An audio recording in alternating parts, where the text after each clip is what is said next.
Good afternoon, everyone, and thank you for joining us today for our virtual reunion session.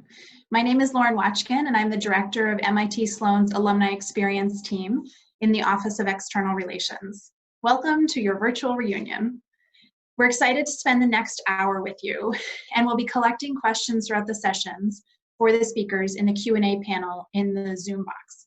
So please feel free to submit those at any time during the session, and we'll keep track of them and we'll answer as many as we can. I'd like to introduce our speakers joining us today. Fiona Murray is MIT Sloan's Associate Dean for Innovation and Inclusion and the William Porter Professor of Entrepreneurship, co-director of the MIT Innovation Initiative, and faculty director of the Legatum Center.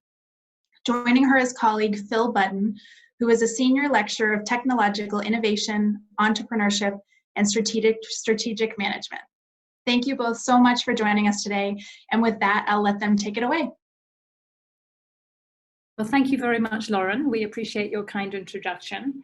And I'd just like to say that it's an absolute honor for us to speak at this virtual reunion. This is not perhaps the way that we all imagined coming back together again at a reunion. It's something that I know we always look forward to throughout the year, just as we look forward to graduation as being one of those special moments when we come together in person as a community. But I absolutely want to commend the entire team who put this together. I've been so creative in thinking about how we can actually feel close and connected as a community, even though we're all sitting quite far apart at an appropriate distance.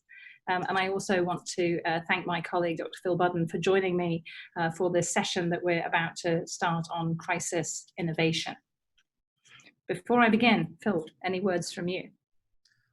Only to say, delighted to be joining with Professor Fiona Murray. We have heard Dean Schmidtline's rousing words for us on the state of the school.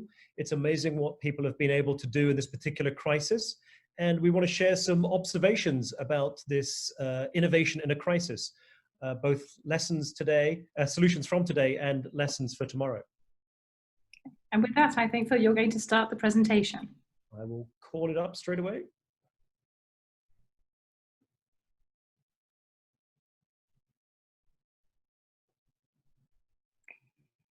So, as you can see from this next set of images, any of you who have been in Kendall Square will know that Kendall Square looks much like this.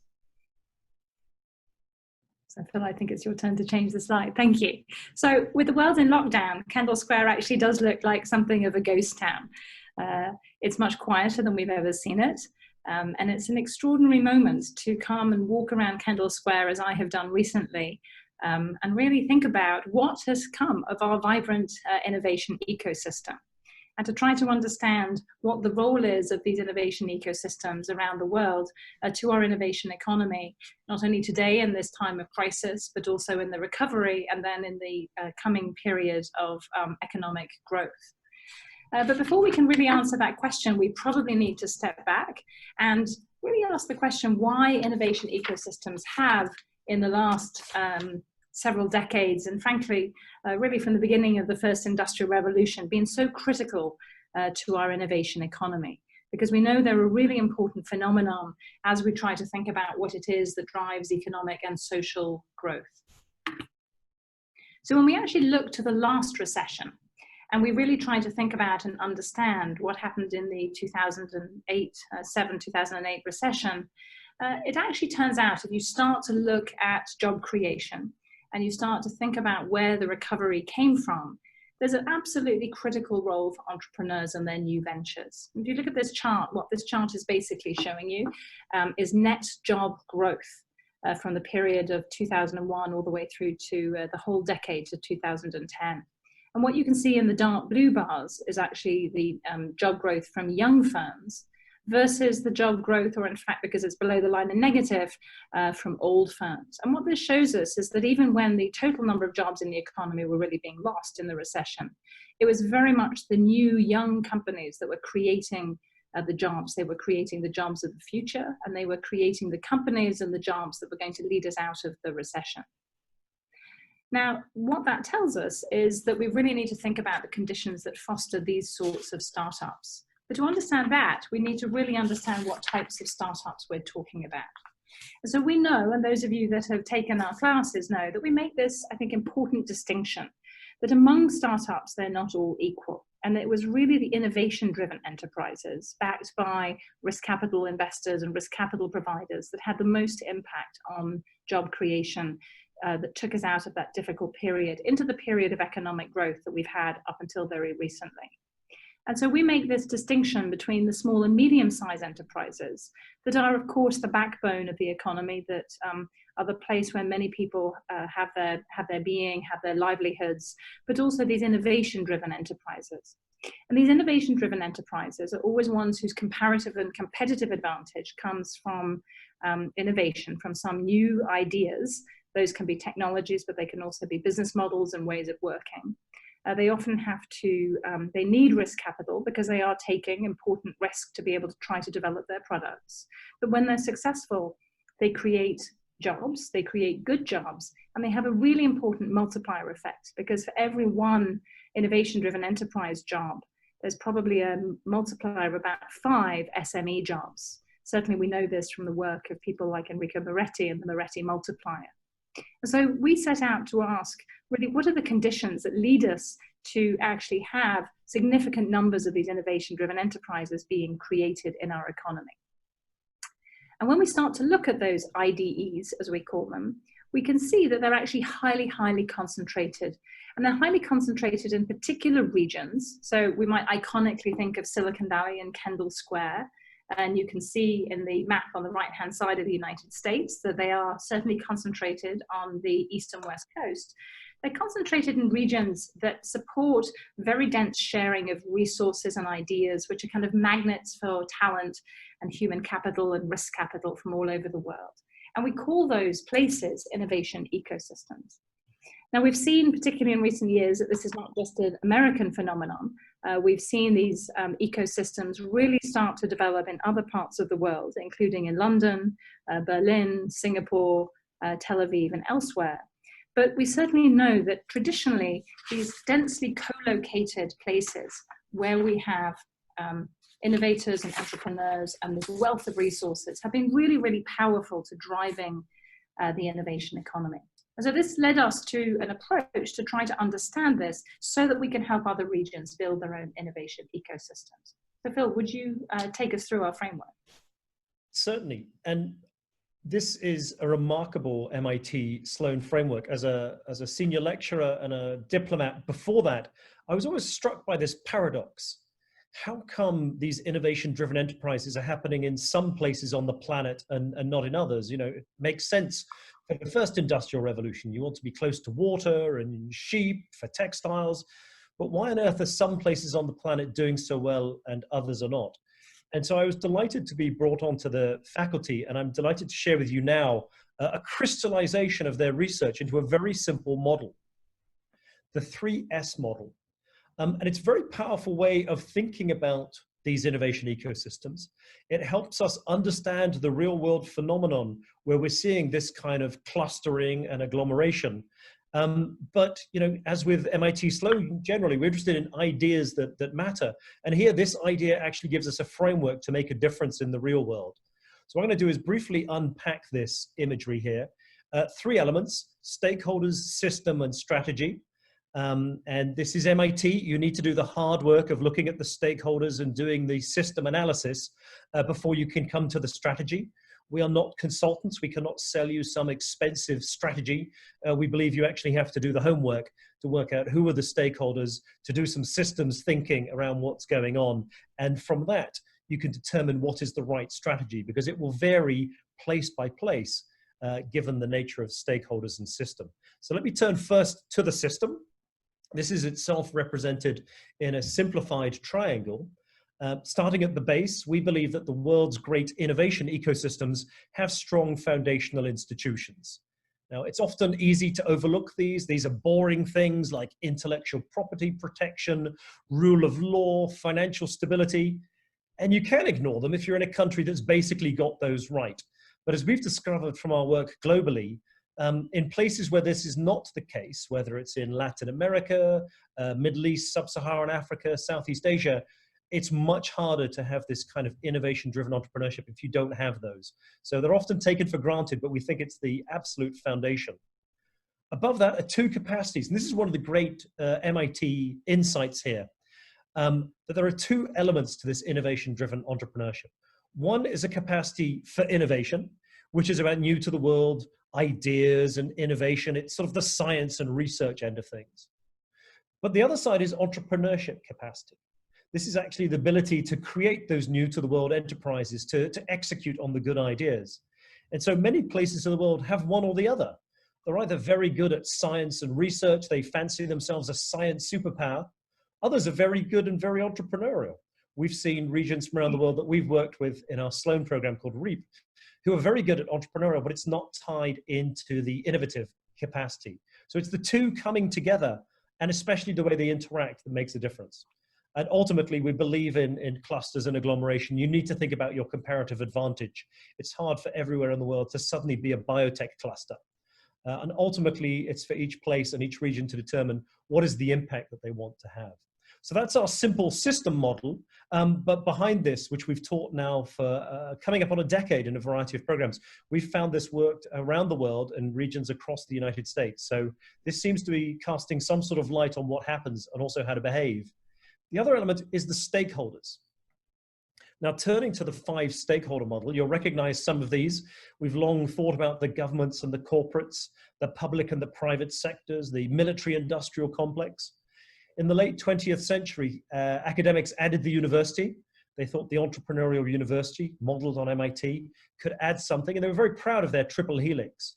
But now our MIT approach in this current wave of 21st century innovation-driven entrepreneurship is actually to include 2 other stakeholders at the table.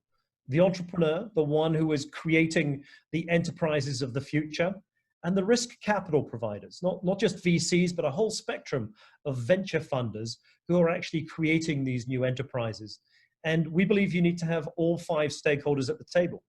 It's what we see in the real world with the most successful innovation ecosystems. It's what we encourage those up and coming ecosystems. And when we run our REAP program, each team must contain a representative of each of the 5. And the ones which cannot pull all 5 together tend to struggle. And finally, only once you've done the hard work of assessing your system, assessing your stakeholders, can you then decide on the strategy. And as even Silicon Valley tells itself, we don't just want to recreate Silicon Valley, even if you wanted to, which I'm not sure you necessarily do. There are a variety of others. There's San Francisco, there's Seattle, there's Boston's Kendall Square. There's a variety of other ways of being an innovation-driven entrepreneurial ecosystem. And so only by studying the particular system and particular stakeholders you have, can you work out what is an appropriate strategy for where you are. And we teach this around the world. In the big pictures, you'll recognize London, and below that, Kendall Square, to the right, Singapore and the beaches of Tel Aviv. But we also teach these to less well-known places. Some of you may recognize the skyline of Hartford, Connecticut, or Amman, Jordan, or even Cambridge, England. This is not just about the current hotspots of today. It's about places that are trying to improve their ecosystems. And I think it's one of the great ways that this particular set of analysis allows us to have ideas that matter in the wider world.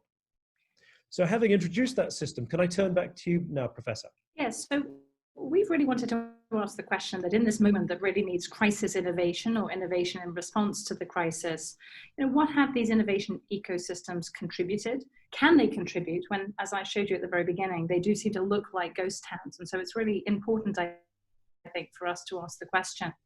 We heard from the Dean that there's been a huge amount of work on campus responding to the crisis, just as there has been in many of the communities that all of you are part of. I just also wanted to share in this next slide some of the work that's really been going on that really represents, I think, how a well-functioning innovation ecosystem such as Greater Boston has really generated multiple solutions to the current crisis.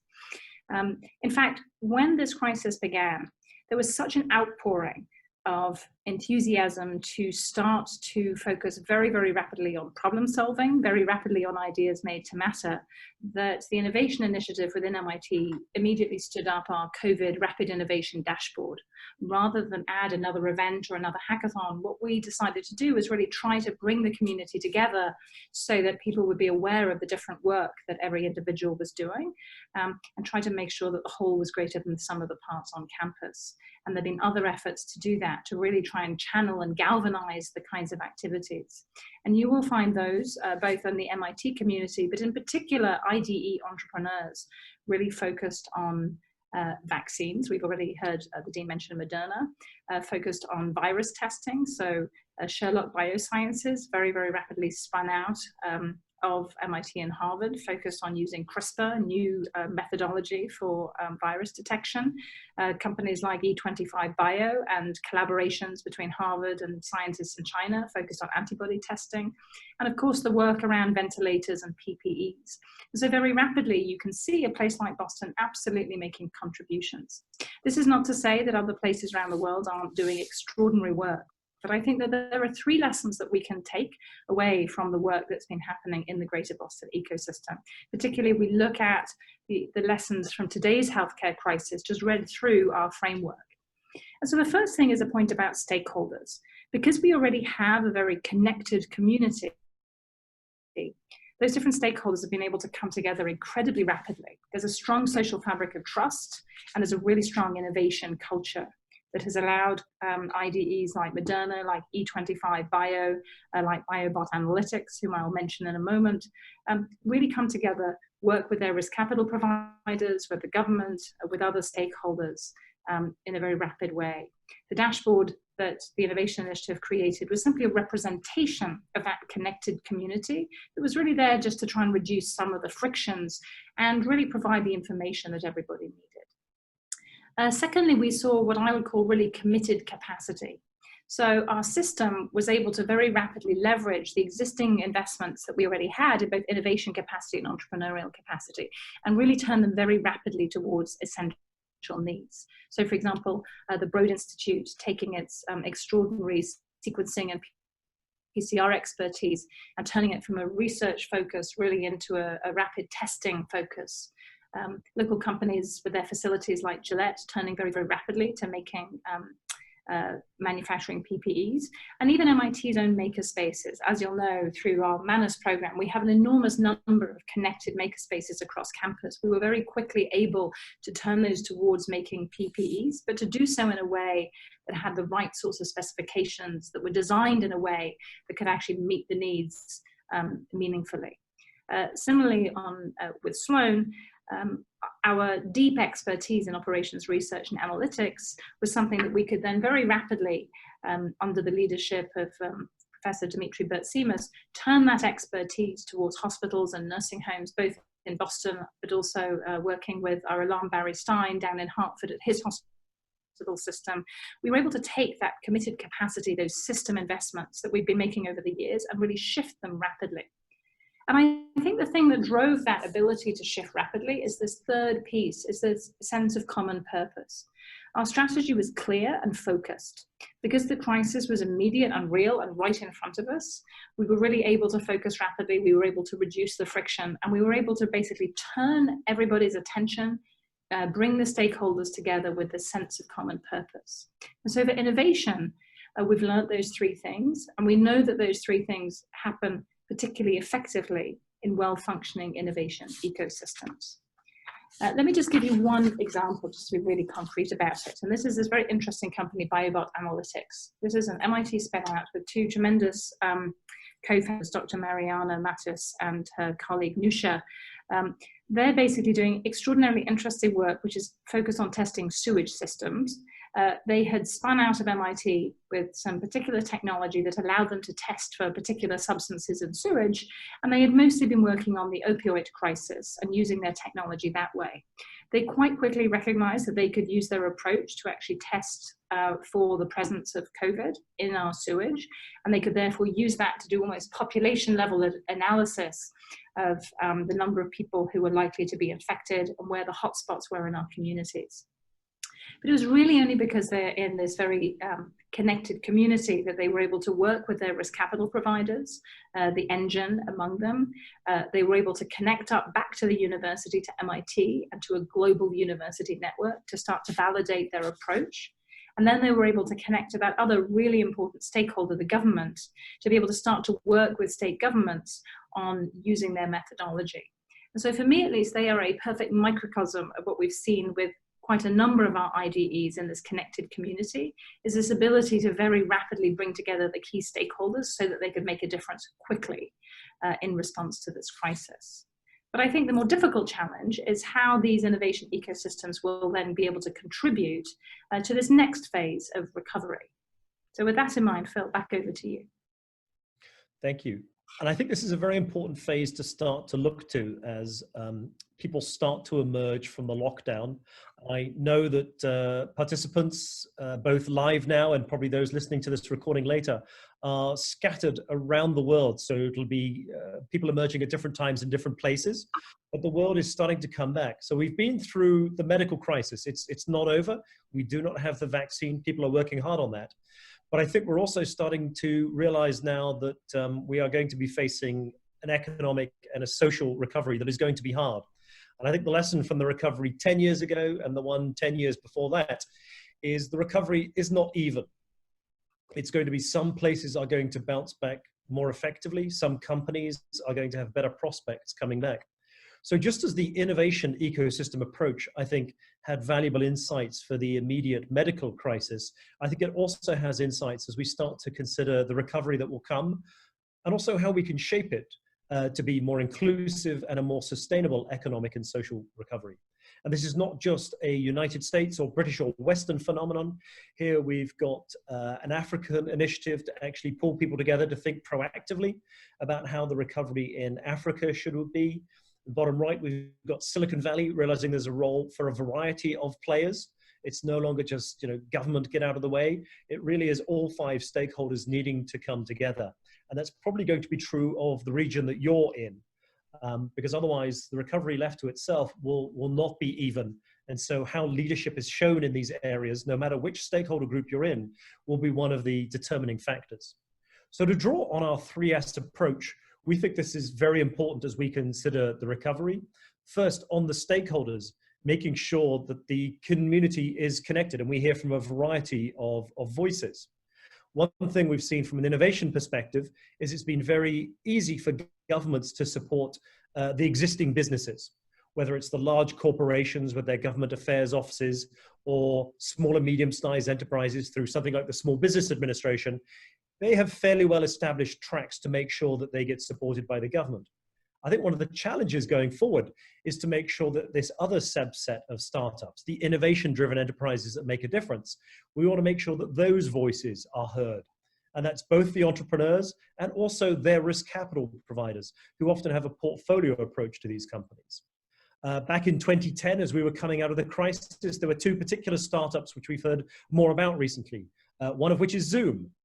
Without which many of us would not be video conferencing as much as we are today. Zoom was one of those IDEs that was supported coming out of the last downturn. And as important as Moderna, founded in 2010, right after the previous recession. It's really important that we keep these special startups alive and well, and they need something other than just more debt from the banks or grants from government. So making sure that you hear a variety of voices is really important. And there are other voices that we need to be inclusive of as well to make sure that the recovery is both inclusive and sustainable. Secondly, capacity. Our capacity in a variety of system senses has been tested. I think we've discovered how few intensive care unit beds we have. We're now discovering we don't have enough recovery beds. So I think stepping back and in good Sloan approach, taking a systems thinking approach to what we have and what we've discovered when we're still needing is very important going forwards. The same is true specifically on the innovation side to make sure that we have the things in place to continue to support the innovation-driven entrepreneurship startups, which could make a difference in the next crisis. There's a lot of talk about there being a second wave of this particular SARS-CoV-2, COVID-19 crisis. We should expect that, but there will probably be other planet-wide pandemics and other challenges. Other regions which had been through SIRS and MARS seemed a little bit better prepared than we in the West. So as we step back and have a systems think about the capacity, we need to make sure we engage on that. And finally, a common purpose. In a sense, it's been easier for innovation ecosystems to rally to the medical emergency because that gives us a very clear sense of mission. But what is the mission going forwards? It probably can't be back to BAU, business as usual. But how do we set out those missions? Do we want the style of financial capitalism that we had in the past? Do we want something slightly different? Do we want it to be more inclusive of different communities, possibly even in a geographical sense? Do we want to make sure that those outside of the great hubs of Boston and San Francisco do well? We mentioned sort of the Providence and Hartford locally, same for other regions around the world. And do we want these to be inclusive? Do we want these to be helping those in a sustainable way when we think about the kinds of platforms, the kinds of fintech we need going forwards? I think it's important to use this 3S framework, and this will be part of our suggestion of a call for action, that not everybody has been involved in the medical emergency, but I think we're all going to have a role to play in the economic and social recovery. To give one concrete example, this differentiation between SME startups and IDEs was led in the UK, where a former entrepreneur, Brent Hoberman of lastminute.com, and now a venture capital provider, took a leadership role in his ecosystem. The government found it very easy through the banks to pump money into existing SMEs, and we need those pizza parlors and haircutting salons. But the IDE startups are going to make the difference. And in this case, Brent Hoberman, as an ecosystem leader, was able to persuade the government of the day to actually put in what is, by British standards, quite a large sum, £1.25 billion, to help those particular IDE startups. It matters for the startups because they may have solutions like the Zooms and Moderna of a decade ago that come back and really help us. It also keeps ideas alive, ideas that might otherwise die, not just because of the rough and tumble of capitalism, but because they've run out of the funding. So I think it's really important that we think about that as we prepare for the economic and social recovery. So with that, let me turn it back to the professor. So I just wanted to sort of complete us thinking about innovation and the role of innovation ecosystems. We first talked about it in the context of the current health crisis, then in terms of what I might think of and we might talk about as the shorter term recovery, but then really thinking about how innovation ecosystems need to be built to actually contribute to long run resilience and really more inclusive and sustainable growth. And what we're starting to see already, I think, is a call for ensuring that as we rebuild our economy and our economies, we do it in a way that actually also meets some of the other absolutely mission critical goals that we have. Whether it be, as you can see here in Australia, a call for climate crisis and the virus economic recovery to be tackled together. Conversations already happening in the Middle East and across the Arab world, thinking about building a more resilient economy that is as inclusive as possible in the region. Talking about inclusion and resilience when we think about the United States. And so I think that there's really a question to be had as to how to do that effectively and how to couple together, if you like, the duality of both recovery in general with really some of these other goals that we perhaps haven't paid as much attention to as we should. So I just want to, again, use our 3S framework for helping us have a more structured conversation about that. So in the next slide, what you can see is really, again, us asking this question is, what are the innovation lessons from these innovation ecosystems, I think, for future long-term growth? So to come back to this question of stakeholders and connected communities, in part because I think we need more resilience, but also because I think the very, very dense sort of urban co-location is going to be more challenging. I think we're going to need to build more regional, inclusive, distributed ecosystems. So by distributed, I don't necessarily mean sort of completely flat and evenly spread out. I think that the power, the economic power of the phenomena of agglomeration makes that impossible. But instead to potentially think about large cities with sort of satellite cities around them that become more of an ecosystem network. And a number of our students in our class this semester have been exploring that idea. whether it's Milwaukee with respect to Chicago, Providence with respect to Boston, Hartford, Connecticut with respect to New York, thinking about how we might think of not just mega ecosystems of the likes of Silicon Valley, but also these smaller regional ecosystems. So not just London, but Leeds and Liverpool. Equally, thinking about how we can absolutely build innovation ecosystems in places where they might not have previously existed. So we've been having a number of conversations with students and colleagues in sub-Saharan Africa. Lagos has a very powerful emerging ecosystem, but also in Accra and Kigali. I think there's a real opportunity for that.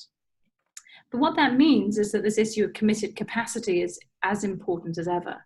So we need to commit system resources that really replenish innovation capacity, certainly in things like R&D for places that already have it, but build that innovation capacity for places that do not.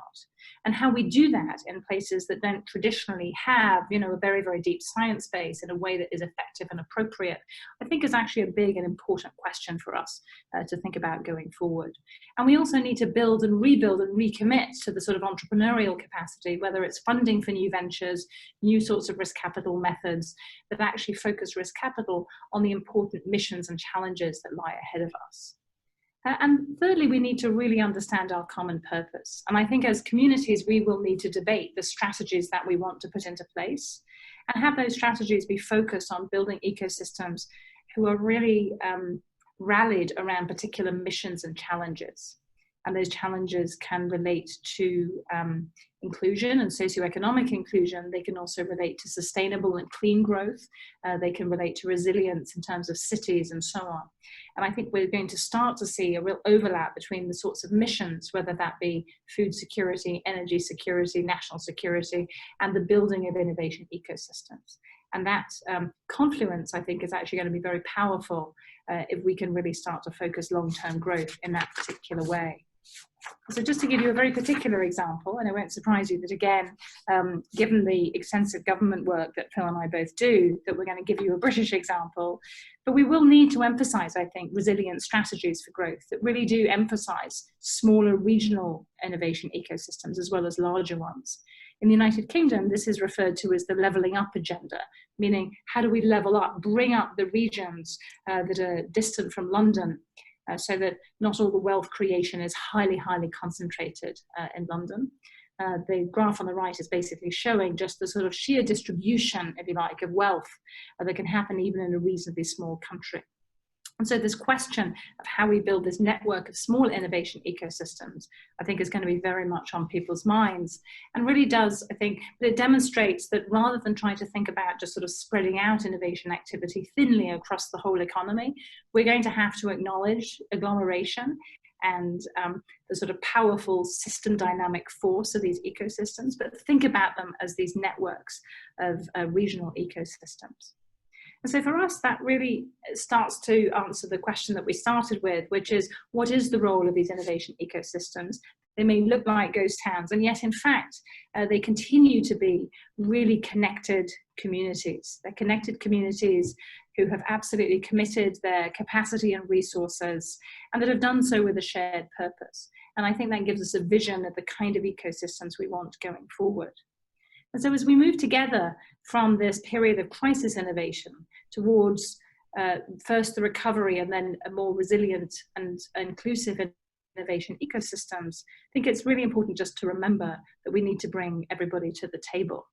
And I think, well, this is one of those annoying animated slides, but one of the things that I think is so important is that as Sloan alum, I believe that all of you are uniquely prepared to play your part in rebuilding our economies and actually in building these very, very strong innovation ecosystems, whether you're doing that in your organizations and how they come to the table in these conversations, whether you're leading in your communities, whether you're actually taking a very strong leadership role in your regions.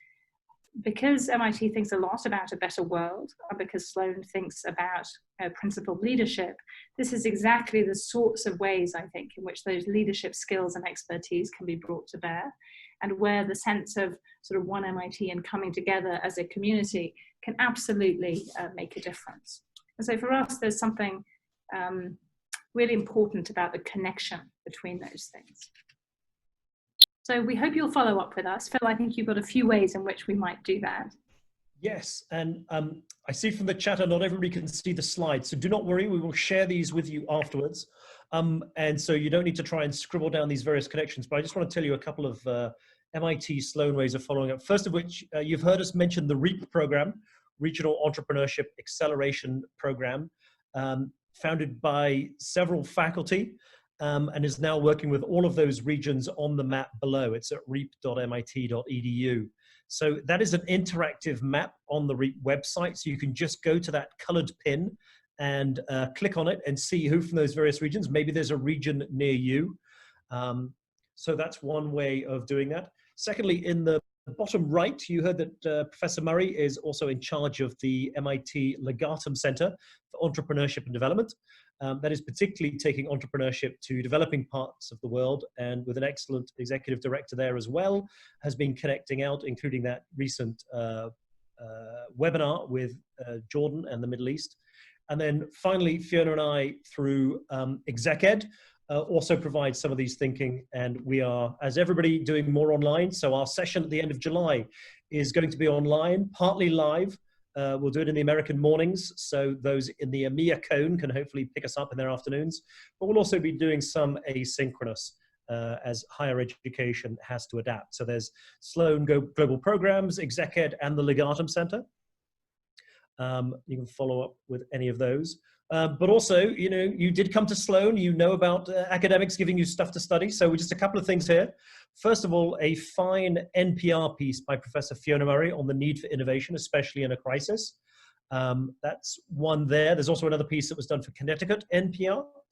Down the bottom, we've got a couple of pieces that Fiona and I did online with ExecEd, which are very helpful. And if you choose to read, rather than to listen or to watch, we've got a couple of pieces there hosted by the Innovation Initiative, on which Fiona is Sloan's representative and co-lead for the Institute-wide Innovation Initiative. A couple of pieces there for food for thought if you want to delve more deeply. So a couple of ways to stay involved, because we would like you to stay involved. Back to you, Fiona. So finally, let me just end by saying that I think while all of us are making the best of this virtual experience and time apart, it's very, very clear that we also hugely value coming together as a community in person.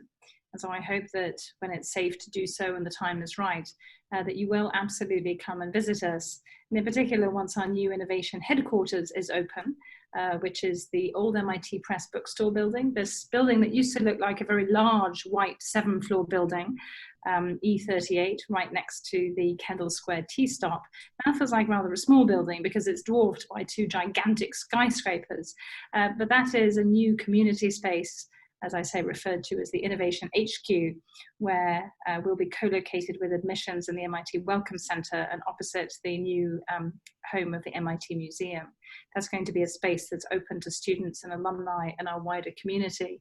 And so we, as soon as it's open, we'll be absolutely looking forward to connecting with all of you in person there, and of course in the Sloan School, which is just a few minutes walk away. And so with that, we would both very much like to thank you. And I think we'll stop the slideshow and be absolutely willing to answer any questions that you have. Fiona and Phil, thank you so much. That was wonderful. So we're going to take some questions. We've had some great questions come in over the chat box and in advance of this session. And while I give people a few moments just to type a few more questions in, I just wanted to remind all of you that we'd love to see you at our next virtual reunion sessions. Tomorrow at noon Eastern Time, we'll be navigating your career at any age and stage with Bryn Penny Burkhart.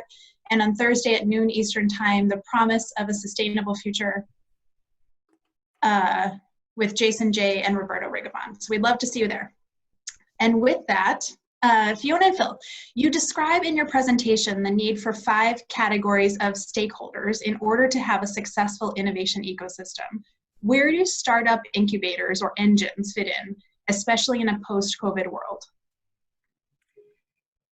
Professor. So by engines, if I think you mean the engine, that's a very particular and new and novel form of risk capital. So I would put the MITii engine or the particular form of risk capital that's been created into that category. When it comes to places like accelerators and incubators, we see those as particular programs that have a real power to bring those 5 stakeholders together. So rather than sort of separate them out as their own category, because they're always changing, whether they're accelerators, co-working spaces, incubators, and so on, we see those as particular programmatic opportunities that when they are designed to bring those 5 stakeholders together are particularly successful. And so it's not that we don't think about them, but rather they are the places, if you like, both social and physical, where the different stakeholders come together. I agree entirely. And I think the important thing is that any one of the 5 stakeholders could be involved with an incubator or an accelerator. The trick is to actually separate the 2 out and realize what it is an accelerator does and what it is an incubator does. And, you know, being Sloanies, you'll understand you need to do the homework in advance. A lot of people come to us saying, great, I want innovation in Kentucky. I'm going to have an incubator. It's like, that may be the right answer. But until you've done the systems thinking analysis and done the stakeholder analysis, you can't work out whether it is the right answer or not. Thank you. Along the same lines as the need for 5 categories of stakeholders, so we have amazing resources at MIT Sloan. How do we extend those 5 stakeholder groups to make sure that we include those who don't have the ability or resources to be at MIT Sloan, but whose perspective is vital for making global change? So one of the images that I don't think we have here, but which I am particularly fond of, is in our image of the 5 stakeholders. So a few things. One is that I think Phil mentioned, we always put the stakeholders in a round table because we think that they're equally important. They can sometimes be important at different moments and different members can play a leadership role, but we often recognize that those individuals are representative of particular communities. And even within any one of those communities, so take the university, there are many different constituent parts and many different voices that have to be heard.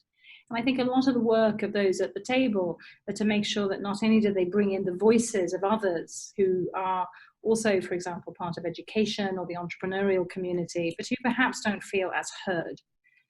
So I think that's one thing that's really important, is to be representative of others in your community. With respect to what I think of as the system and the educational resources, right? So we talk a lot when we think about both innovation capacity and entrepreneurial capacity of the importance of human capital. And a lot of how we generate human capital is through education.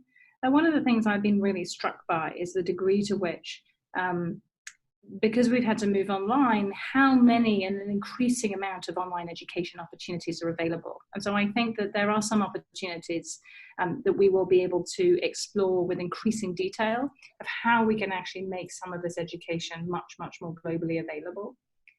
But I also wouldn't want to forget that we need to make it locally available as well. So MIT thinks quite a lot about what our role is in the local community. We have a very open campus traditionally, we have open maker spaces, and so making sure that we connect both our students and our faculty and our spaces to that local community, whether it's through our Lemelson Prize, our robotics challenges, you know, with high school kids and what have you, who might still not feel as at home when they walk past MIT as we might hope, I think is really important. So I think it both has a local ecosystem piece and a more global piece. Phil, what's your perspective as a diplomat on that question? Now, that was an excellent answer. And all I would add is that innovation left to itself, rather like capitalism, is not going to be inherently fair or inclusive. And so this innovation thing requires management and leadership. It requires us actually to think, you know, I want this innovation to not just be in Kendall Square, but of benefit for those broader afield across other parts of Cambridge or indeed Massachusetts, the M in MIT. And I think one of the things with this particular system shock that we've had with the COVID crisis, as we emerge from that, it gives us an opportunity to actually decide whether we are going to be a little more inclusive. And as you're going to hear from Roberto and Jay, if you listen to their great session on sustainability, how we recast things. I think Silicon Valley is often looked up to, but it's had 1 or 2 problems with inclusion and homelessness and all kinds of socioeconomic problems. And so I think we've now got an opportunity to think about how do we make our innovation sustainable and resilient? How do we make sure it's inclusive? And the 5 stakeholders at the table are sort of the minimum you need, the minimal viable players, MVP, to actually be present at the table to make the difference. But they do, as Fiona says, they need to be representative, especially government, but also others who live in places, who live in communities, to make sure that what we're creating is of wider benefit. And I think that's going to be part of the new social construct that comes out of this, a real debate, if we include those voices, about how to be more resilient, sustainable, and inclusive. Great, thank you. I think you're right that pretty much everything will change after this crisis. And one of the great questions that came in just talked about how over the past several months, the COVID crisis has taught us that we can be collaborative, innovative, and productive without physical proximity to each other. So how does this affect the idea of a co-located innovation center as we explore how much innovation is enabled by physical interactions or not? Interesting question. We've only been in this lockdown for 3 months. And so I think the areas which were already collaborative and doing innovation in ecosystems have managed to continue because they kind of knew each other and there was stakeholder engagement and trust. And then the COVID crisis gave us a medical mission to work on. I don't think that 3 months of lockdown means that actually a certain amount of co-location and the serendipity of meeting people is actually going to unend the logic of innovation ecosystems. As I mentioned, you know, the first industrial revolution in the 18th century, it made sense why it was in the same place, in Manchester, so you could bring the things together. But 250 years later, despite the internet being 30 years old, hasn't completely unpicked that. So some things will change, but I've got a feeling that the logic of agglomeration and clustering will continue, just maybe not to the same extent. At least that's my practitioner's perspective. Professor? Yeah, I completely agree. I mean, basically, I think there's a social fabric that has rested upon human interactions, the creation of trust and culture and norms and behaviors of these innovation ecosystems with that social fabric have been able to be incredibly, incredibly effective. I think what we're thinking through is, does that social fabric and do those interactions have to happen in just a small number of very, very dense ecosystems, or is it possible to have a larger network of those? But I think that we know, in terms of how humans behave, that we need some of those social interactions and those in-person interactions to begin to create the social fabric and trust upon which we can then build more virtual interactions. Thank you. So we have 2 questions related to government, and I will merge them into one. So dealing with this specific crisis requires a global coordinated effort, and yet governments tend to self-isolate, if you will, which was great phrasing on behalf of the questioner. How does this affect the effectiveness of the innovation ecosystem in relating to this crisis, and how can those same governments, what kind of policies can they enact to help IDEs during this time? Great. So 2 questions there. Maybe I'll take the first one and then leave you for the second one, Professor. Perfect. So yes, so it's been very interesting as a former diplomat watching the international response to this planet-wide pandemic. And very quickly, national governments have focused in on their nationals. They have stopped others traveling to their countries. They have focused on national solutions, and their national systems, whether of healthcare or hospitals, have been tested. So there were some, and this is why I think we always need to have an ounce of caution going into this, who said that the end of the Cold War was the end of history and the rise of the UN and the European Union were the end of nation states. It turns out that when push comes to shove, there's an awful lot of national responses there. And I think in some ways that national knee-jerk response is understandable. But I think going forwards, we're going to need solutions that do cross borders. And I'm hoping as we look out at the 21st century, that while we're not going to create some sort of supranational global government, that we need to work on ways of international collaboration, because whoever has the breakthrough, and to be honest, the vaccine is probably going to come from an innovation ecosystem rather than some field somewhere. It's probably going to be where people are working closely together, we come up with a solution that then gets spread. And whichever country does come up with the solution, hopefully that solution will be shared, because this is not the first planet-wide pandemic. It's not going to be the last. And as we'll be reminded in the sustainability session, we face some other slow burn challenges like climate change. So while the response to nationalism is understandable in the short term, I hope we will remember our international instincts as well, because the solutions will need to be international. Yeah, and let me just, I think, answer the second part of that question, Lauren, which was about government support for IDEs. I mean, I think what we've seen is that the immediate reaction of governments in the US, the UK, UAE, and elsewhere is very much to support the small and medium-sized enterprises, and do that through the support of individuals, putting people on furlough, paying up to 75% of wages and so on. And I think that's been extremely important. But most of those methods and approaches have not actually been particularly useful and appropriate for many IDEs. They haven't been in business long enough. They may actually want to rotate the employees and all sorts of very particular issues. And for many of them, it's actually making sure that they have appropriate access to equity capital. It's a quite difficult problem to solve, because on the one hand, we know there's always natural attrition. And so if we funded everybody, we wouldn't actually allow for the fact that these are quite high-risk businesses, and not all of them typically in any given year would survive. And so we've seen some quite interesting co-investing models being put into place in the UK, in the US, co-investing alongside venture capitalists to try to crowd in private capital to begin to sort of make it possible to provide additional equity investment for IDEs who traditional venture investors would think are, as I say, sort of investable. I think the other thing that particularly in the medium to long run we need to think about is supporting different forms of patient capital of various kinds, or sort of mission-driven capital.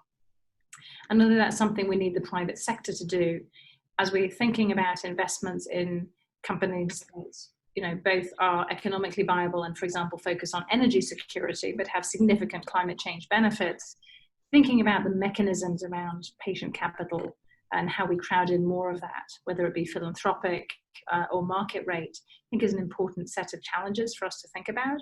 And the government, through the tax code and other mechanisms, can work effectively on that. Organizations like Prime Coalition doing some very interesting work around that.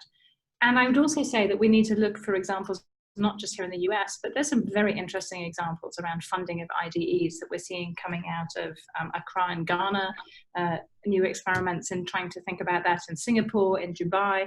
So these are global challenges. So we also have to borrow solutions, right? There's no monopoly on wisdom as how government should step in. So from global to a little bit more local, how can management sustain over time the right kind of culture that helps a company stay innovative in the long run?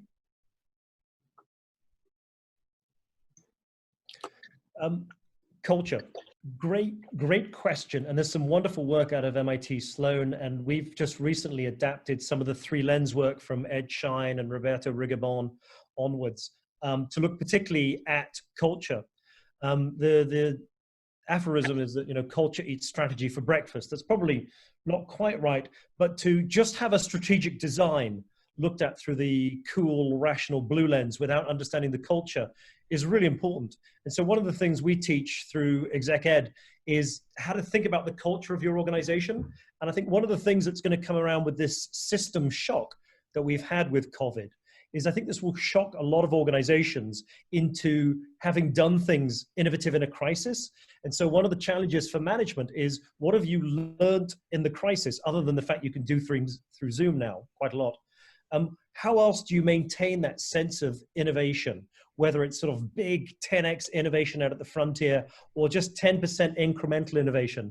How do you maintain that and use this crisis to have some sort of silver lining that you can shift the culture? Professor, what do you think? So at the end of our slides, one of the things I think we shared a link to some of our reading. Again, if you go to innovation.mit.edu under resources, we've recently just tried to summarize some of the 3 lenses work that all of you who spent time at Sloan will have learned, really pioneered by our colleagues, as Phil said, so John Van Manen, Roberto Fernandez, Deborah Ancona. You'll find under there us sort of thinking about how to adapt that framework to think about building an innovative innovation culture. I think when we think about culture, we know it's often about stories and symbols. And so one of the things that we're really encouraging managers and leaders to do is to make sure that they write down and remember the stories of how innovative their organizations have been at this time of crisis, because those are stories and symbols and images that we're going to want to refer back to as we start to sometimes perhaps begin to lose some of that innovative culture. This is going to be one of those moments that I think is absolutely seminal, where we'll be able to refer back to those stories and sort of, you know, recreate those symbols. So I think there's a real opportunity to actually use some of this crisis innovation experience to actually help us, even inside our organizations, not just within our ecosystems, to absolutely capture, if you like, capture that innovative culture in a bottle. And we do that, as I've said, by telling those stories and retelling them and remembering the symbols and the teams who've been working so hard and doing things in new ways. So that when we tell ourselves, oh, we can't do it like that, we actually remember that actually we can, because we did very, very recently in this crisis. And I think that goes for all of us. And that is going to go for the Sloan School of Management as well. It's really how we are rallying as a community, the current students, the staff, the faculty, but also the alum. And I hope it's okay if I just say a very personal thank you to the alum. I know many of you have stepped up to provide opportunities for our current students. You've also reached out with ideas to provide support directly with respect to the crisis and in other ways. And you've also reached out for help and for connections to one another and to others. And so it has been a very fascinating time and in a really, I think, emotional and powerful time to be part of this experience. And even teaching, Phil and I finished teaching our innovation ecosystem course together just recently. Even though we were quite distant from our students, we felt very connected as a community going through this together.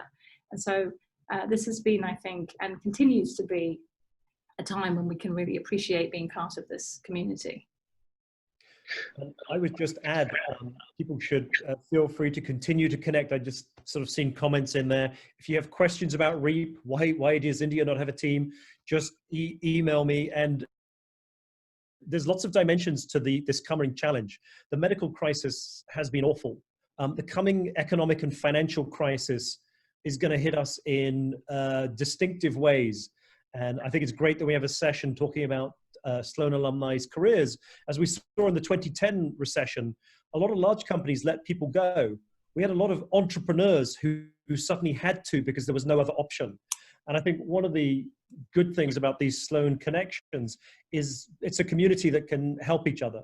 One of the pieces of research by Professor Pierre Azoulay said the average age of the successful innovation-driven entrepreneur was 42. And you know that brings together both some good education, but also some real world experience. And so I think there are a lot of communities and perhaps individual careers that are going to have to be rebuilt in this recovery. And I think maintaining our links across MIT Sloan are going to be really important. So we stand by with our programs, REAP, Legatum, Exec Ed to help, but also personally, and our details are in the slides, which will be shared afterwards. Thank you both. And I know I echo, and Kathy and the Dean would agree with me, that we are so deeply grateful to our alumni community for what they've given to Sloan during this time and to the world outwardly. So thank you all. Thank you, professors, so much for joining us for this program today and bringing such a lively and relevant discussion to our alumni. We're so grateful. I want to remind the audience to please keep the conversation going on social media with the hashtag #SloanieReunion. And I also wanted to thank the alumni, as we said, who've supported the school in so many ways, to those who've given to the annual fund and to the immediate needs and emerging opportunities fund, to those who've offered to talk to students and help them find jobs, to those who've offered open positions. We're really grateful for your support and hope that we can count on it in the future. I hope that you'll join us tomorrow and Thursday, and we look forward to seeing you at other Sloan reunion sessions. And again, thank you all so much. Bye.